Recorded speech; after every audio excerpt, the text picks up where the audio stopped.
பருப்பு, கடலைப்பருப்பு, மிளகு சேர்க்கணும். ஓகே. சாம்பார் பொடி போட்டு நம்ம சாம்பார் பண்ணலாம். சரி, அடுத்த ரைஸ் போட்டுருவோம். Okay sir. இவங்களோட சாம்பார் பொடி ப்ளஸ் வந்து இந்த சாம்பார்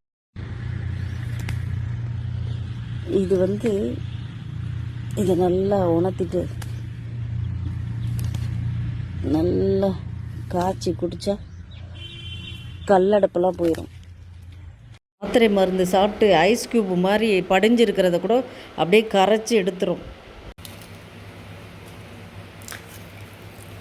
முள்ளால் தான் எடுக்கணுன்ற மாதிரி கல் உப்பு கொஞ்சம் போட்டுட்டு இந்த கண்ணுப்பூளை எப்படி வந்து எவ்வளோ கல் நம்ம இதில் இருந்தாலும் கிட்னியில் இது குருணை மாதிரி இருக்கா, வெள்ளை குருணை மாதிரி, அதாவது கசகசா மாதிரி அப்படி கரைச்சி நல்லா நம்ம கிட்னியை வந்து சுத்தம் பண்ணிடும்.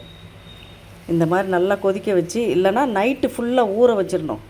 ஊற வச்சுட்டு காலையில் வந்து அப்படியே வெறும் வயிற்றில் குடிச்சிடணும்.